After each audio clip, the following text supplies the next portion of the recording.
Huomenta päivää. Nyt sitä tulloo mansikkoa.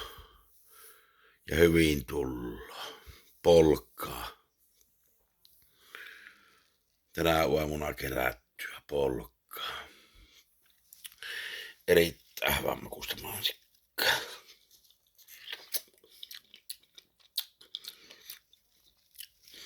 Maku on hyvä.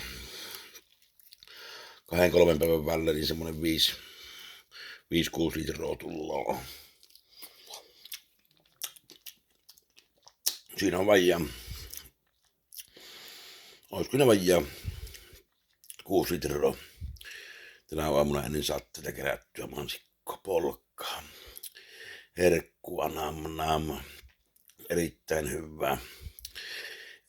Erittäin hyvää mansikkaa. Osa vähän pienempää ja osa vähän isompaa. Ikkeellä ruppee tuolla mansikka mulla olemaan jo. Mut hyvää makuista mansikkoja ihan omiin tarpeisiin tulloo hyvää sit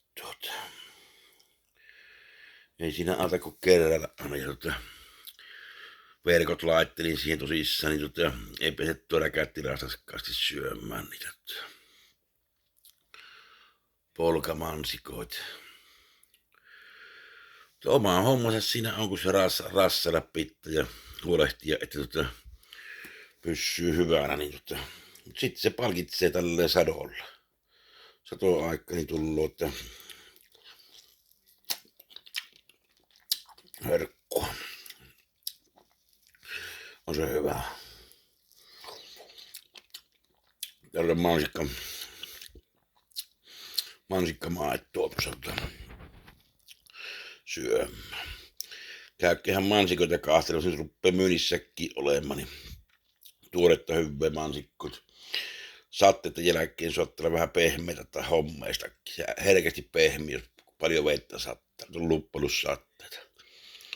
Oikein hyvää päivän jatkoa kaikille ja pistäkäähän peukkuja ja tilatkehan kanava, niin majussilta tulloo lisää näitä kaiken näköistä aina. Kiitoksia. Hei hei.